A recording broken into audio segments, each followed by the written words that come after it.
आप जाते हैं विवाह में, जैसे दरवाजे में घुसने लगते हैं तो नहीं वो पानी की फुहारें पड़ती हैं, आपका स्वागत करते हैं। वैसे ही ये महतो जी ने भगवान से विशेष प्रार्थना की है कि हमारे अतिथियों का बढ़िया स्वागत हो, किसी को गर्मी ना लगे। परेशान नहीं होना, बैठो, छत्ता निकाल दो। हम सोई ऐसे ही बैठे तब तो जो बैठेंगे, नहीं तो अब भी कह देंगे कि महाराज तो छत्ता लगाए हमें। हाँ बैठो बेटा, बस 2 मिनट की फुहार है, फिर इसके बाद भगवान श्री कन्हैया जी का जन्म होगा। बैठे रहिए, बैठे रहिए। तेज है, करवा दें जन्म का। बोलो वृंदावन में हरि लाल की। तो राजा बलि की कथा हुई, भागवत में समुद्र मंथन की कथा हुई, 14 प्रकार के रत्न निकले, उसकी कथा हुई। इसके बाद नवम स्कंद आया, उसमें भगवान श्री राम जी का चरित्र का वर्णन किया गया और भगवान की राम कथा भी श्रीमद् भागवत महापुराण में नवम स्कंद में बताई गई। सुखदेव जी ने वंश का वर्णन किया, रघुवंश, पुरुवंश, कुरुवंश, यदुवंश, और जितने जितने वंशों की कथा है वो सब श्रीमद् भागवत महापुराण में बताई गई। इसके बाद भगवान श्री हरि नारायण के जन्म की प्राकट्य की कथा भी श्रीमद् भागवत महापुराण के 10वें स्कंद में बताई गई। बोलो कृष्ण कन्हैया लाल की। एक बार और जयकारा लगाओ, पानी खुल जाए, डरा जाए इंद्र। बोलो बाके बिहारी लाल की। अब भगवान श्री कन्हैया जी का ये मेथड अच्छा है, कथा सुनेंगे भले हमारे पोस्टर ओढ़ के सुनने पड़े।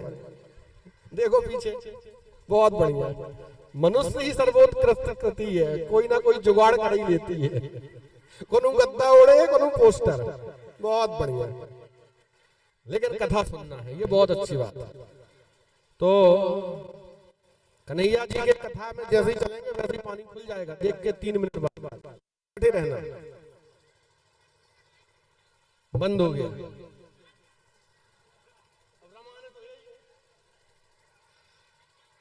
भगवान श्री कृष्ण का जन्म हुआ मथुरा में।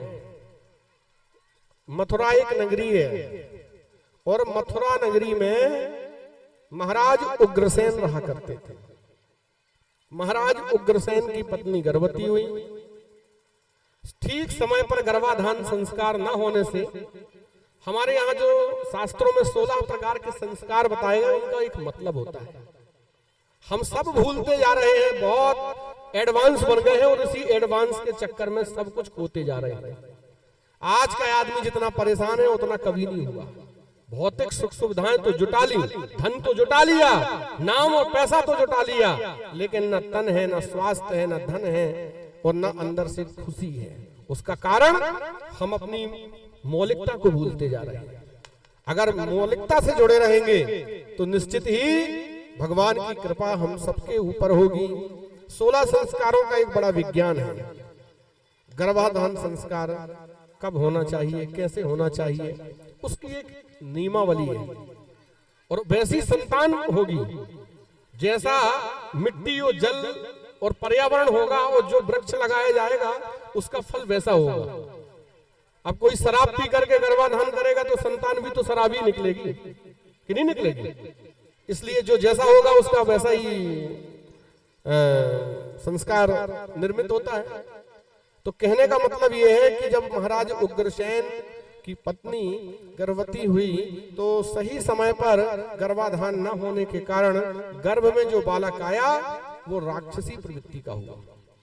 जब राक्षसी प्रवृत्ति का हुआ तो यादवों के जो पुरोहित जी थे जिनका नाम था गर्ग जी महाराज, जिन्होंने गर्ग संहिता लिखी है, बहुत बड़े ज्योतिष के प्रकांड विद्वान थे, उनको बुलाया गया। बोले अब इसका महाराज उपाय क्या है?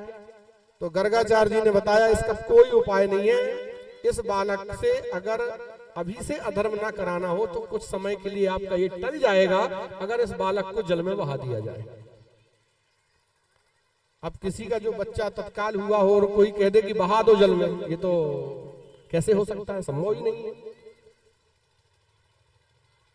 श्री सुखदेव जी ने राजा परीक्षित को ये कथा सुनाते हुए कहा कि उस समय गर्ग जी की आज्ञा को पाकर के महाराज उग्रसेन ने कहा कि गुरुदेव एक निवेदन है, ये छोटा सा बालक है, अभी अभी नवजात शिशु है, और अगर इंस्ट्रूमेंट लगाओ भगवान का जन्म होना खुल गया पानी, और अगर ये मारा जाएगा तो इसकी मृत्यु हो जाएगी, छोटा सा बालक है, जल में डूब भी सकता है। तो कहते हैं कि इसकी जन्म कुंडली में लिखा है कि ये जब हजारों लोगों को मारेगा तब मरेगा, ऐसे नहीं मरने वाला, इसको बहा दो। वो कहते हैं कि जैसे कर्ण को कुंती ने बहा दिया था, वैसे ही उग्रसेन महाराज की पत्नी ने उसे वस्त्र में लपेट करके और यमुना से बहाया, ऊपर के घाट से बहाया, और नीचे शूरसेन महाराज जो यादवों के मुखिया थे, उन्होंने स्नान करते समय उस कठौते को देखा, दया आई।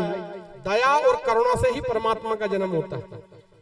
ना उनके अंदर दया आती, ना वो कठौता लाते, ना वो बालक आगे चल करके देवकी के साथ विवाह होता, और ना ही भगवान श्री कृष्ण आते।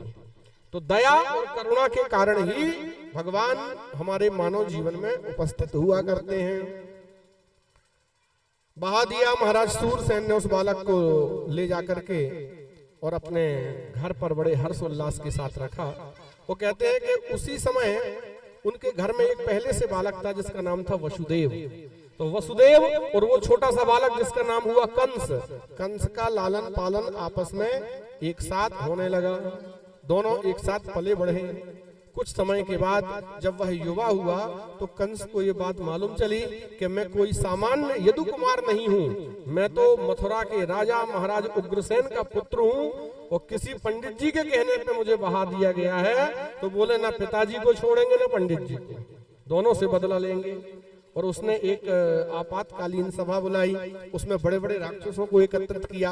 अकासुरम बकासुरम चैवो धेनुकासुरम तथैव च, बहुत बड़े बड़े पूतना, दुविध, केसी, मुष्टिक, चाडूर, धेनुकासुर, अघासुर, बकासुर, जितने जितने भागवत के राक्षस हैं सभी को बुलाया और एक आश्वासन दिया कि देखो अगर हमारे पिताजी पराक्रमण करेंगे, उनको बंदी गृह में डालेंगे, मैं बनूंगा राजा, आपको बनाऊंगा महामंत्री, किसी को पार्षद, किसी को सभासद, ऐसा झूठा आश्वासन दिया। और महाराज कंस मथुरा की गद्दी पर अपने ही पिता को बंदी गृह में डाल करके वो खुद राजा बन जाता है। जिस समाज में अपने घर में माता पिता का ही सम्मान न हो, वहां साक्षात भगवान किसी न किसी रूप में आकर के उसका दमन करते हैं और उसका विनाश करते हैं। कारागार में डाल दिया, इधर संपूर्ण यज्ञ बंद करा दिए, अत्याचार, पापाचार, अतिचार, व्यभिचार, दुराचार, जितने भी दुराचरण होते हैं सब महाराज कंस की जीवन राज्य व्यवस्था में होने लग गए। बहुत समय बीता और फिर कहते हैं कि वसुदेव और देवकी के विवाह का समय आया। कंस को चिंता हुई। महाराज उग्रसेन के छोटे भाई का नाम था देवक, देवक की केवल एक पुत्री थी, नाम था देवकी, और कंस की कोई सगी बहन नहीं थी, इसलिए वो अपनी चाचा की बेटी से देवकी से बहुत बहुत अनन्य प्रेम करता था और उसे इतना चाहता था कि वो प्राण देता था। कहते हैं जब देवकी के विवाह का समय आया तो अच्छा वर ढूंढने के लिए कंस जरूर गया और उसने विचार किया कि मैं कहां जाऊं। सोचा कि मेरे बचपन का मित्र है वसुदेव, मेरे साथ पले बढ़े खेले, बहुत ईमानदार है, सत्य बोलने वाले हैं, धर्म का आचरण करने वाले हैं, मैं अपनी विवाह बहन का वसुदेव के साथ में ही करूंगा। आदमी चाहे जैसा हो, लेकिन वो चाहता है कि हमारी बहन बेटी जिस घर में जाए वहां लोग खाने पीने वाले ना हो, भले पी के जाए लड़का देखने, लेकिन अगल बगल वालों से यही पूछता है लड़का खाता पीता तो नहीं है। ये हर भाई का एक स्वभाव होता है, एक हर भाई के एक संस्कार होते हैं, अपनी बहन का बहुत प्रिय चाहते हैं। और कहते हैं कि उस समय भगवान श्री हरि नारायण के प्राकट्य का समय निश्चित हुआ, दोनों का विवाह हुआ। वसुदेव देवकी का बड़े मंगलाचार के साथ, देव रीति के साथ उनका विवाह संपन्न हुआ। विवाह के बाद विदाई हुई। विदाई के पल ऐसे होते हैं, चाहे जितना दुष्ट हृदय, पाषाण हृदय व्यक्ति क्यों ना हो, जब विदाई का पल होता है तो थोड़ा बहुत हृदय में उसके कुंठा तो आ ही जाती है, आंखें नम हो ही जाती हैं। कंस जैसा राक्षस भी की आंखें नम हो जाती हैं और अपनी बहन को विदाई करने के लिए स्वयमेव उसके ससुराल तक जाने का मन में निश्चय करता है। रथ में बैठ जाता है, रथ की डोरी पकड़ लेता है, अपनी बहन को ले जाता है और बहन से कहता है, बहन तू चिंता मत करना, तुझे कोई संकट आए तो बता देना कि हम महाराज कंस की बहन है, मेरे नाम से अच्छे अच्छे डरते हैं, कांपते हैं। लेकिन देवकी की अगर व्याकरण की दृष्टि से अगर हम अर्थ करें तो देवमयीम बुद्धि इति देवकी। चाहे हमें कोई कितना भी वर्गलाए, लेकिन हमारी बुद्धि अगर देव कार्यों में लगी रहेगी, देव माने सात्विक कार्यों में, तो निश्चित ही कि देवकी के घर में ही कृष्ण आएंगे। तो देवकी की बुद्धि, क्योंकि पूरा खेल बुद्धि से है, बुद्धि निर्णयात्मक होती है, मन होता है वो चंचल होता है, चित्त जो होता है वो दोनों तरफ का पैर रख के चलता है। चित्त कभी कहता है ये करें, कभी वो कहते हैं, मन कहता है यार ये कर लो, मन कहता है ये कर लो, लेकिन बुद्धि निर्णय देती है नहीं, ये काम अच्छा होगा, ये काम गलत होगा। इसलिए बुद्धि निर्णयात्मक होती है, तो बुद्धि को शुद्ध रखना चाहिए। देवकी की बुद्धि बड़ी शुद्ध है, उसने सोचा कि मेरा भाई मुझे कुछ भी कहे प्रेम में, मुझे सुनना है, सम्मान करना है, लेकिन मैं जाकर के बड़े सम्मान के साथ में अपने घर पे रहूंगी। देवकी चली जाती है रथ में बैठ करके, कंस बैठा हुआ है। सुखदेव जी ने कहा उसी समय आकाशवाणी होती है। और आकाशवाणी क्यों हुई? आकाशवाणी इसलिए हुई कि भगवान सोचते हैं कि मुझे जिसके गर्भ में प्रकट होना है, मेरा जन्म होना है, उसके जीवन की डोर इस दैत्य कंस ने पकड़ रखी है, इसलिए आकाशवाणी होती है। और आकाशवाणी ने कहा, अरे दुष्ट मूर्ख कंस, तुम जिस बहन को बड़े हर्ष और उल्लास के साथ में ले जा रहे हो, उसी का 8वां गर्भ तेरी मृत्यु का कारण बनेगा। ऐसी आकाशवाणी हुई। कंस का प्रेम समाप्त हुआ, तलवार निकाला, तो तलवार निकाल करके और मारने के लिए उद्यत हो गया। देवकी को मारने लगा, न रहेगी बहन, न होगी संतान, न होगी मेरी मृत्यु।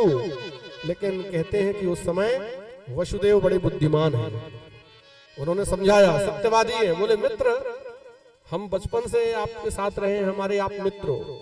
दूसरा, अब हम आपके रिश्तेदार हो गए, हम आपके मानदान हो गए, तुमने अपनी बहन दी है हमें, मित्र को मारोगे तो मित्र का पाप लगेगा, बहन को मारोगे तो बहन का पाप लगेगा, स्त्री अवध्य होती है उसका भी पाप लगेगा, और तुम मेरे प्रिय मित्र हो, मैं चाहता हूं कि तुम्हें ये पाप ना लगे। बहुत अच्छे से समझाया वसुदेव जी ने। कंस ने कहा, लेकिन मित्र तेरा पुत्र मुझे मारेगा, इसका उपाय क्या है? वसुदेव जी ने कहा, पुत्र मारेगा तो मुझे क्यों मारते हो? वसुदेव और देवकी दोनों को कारागार में रख दो, जो संतान हो उसे मार देना, हम दोनों सुरक्षित रहेंगे, तुम्हारा भी काम बन जाएगा, मेरा भी काम बन जाएगा। वसुदेव की ईमानदारी को मान करके भागवत में वर्णन आता है कि देवकी को, वसुदेव को, दोनों को कारागार में रख दिया, 7 ताले लगा दिए, और धीरे धीरे धीरे धीरे समय बीतता है। पहली बार देवकी गर्भवती होती है, पहला कीर्तिवान नाम का एक पुत्र उत्पन्न होता है, और जैसे ही प्रसव होता है तो सुखदेव जी की आंखें नम हो गई ये कथा सुनाते हुए। वो कहते जब पहला प्रसव हुआ, पहला बालक हुआ देवकी को, तो देवकी ने उसे हृदय से लगाना चाहा, पहला दुग्ध पान कराना चाहा, तो कहते हैं कि वसुदेव जी ने छीन लिया। बोले पगली, इसको तू दूध पिलाएगी तो तेरी ममता बढ़ जाएगी, मेरी वाणी गिरवी रखी है तेरे भाई के यहाँ, मैंने कह रखा था तेरे प्राण सुरक्षित हैं, इसलिए मैं इसे कंस को जाकर के दूंगा। और गर्ग संहिता में तो बड़ा भावुक प्रसंग आता है यहाँ कि जो अपना दुपट्टा लिए हुए थे, उस दुपट्टे में उस बालक को लपेट लेते हैं। बार बार मन करता है कि मेरा पहला पुत्र है, मैं देखूं ये किसके जैसे है, देवकी के जैसे है कि वसुदेव के जैसे है, लेकिन कहीं इसे मरना है, देखूंगा तो जीवन भर मेरे चित्त में इसका मुख मंडल आता रहेगा। इसलिए वसुदेव जी उसको ले जाकर के वो कंस को दे देते हैं। लो कंस, ये है वो पुत्र, तुम्हारा मन हो इसे मारो, छोड़ो, जो करना हो करो। चरणों में रख करके आ जाते हैं। और फिर कहते हैं, कथा में ऐसा आता है कि उस समय कंस को दया जाती है, ये तो पहला पुत्र है, आकाशवाणी ने तो 8वें गर्भ की घोषणा की है, मुझे सास से कोई खतरा नहीं है। वापस कर देते हैं। फिर नारद जी आते हैं और नारद जी समझाते हैं कि अगर पीछे से 8वां रहा तो यही है, क्योंकि नारद जी चाहते हैं कि जल्दी से पापाचार बढ़े, क्योंकि जब जब पाप बढ़ेगा तभी परमात्मा आते हैं। जब जब होए धर्म की हानि, जब जब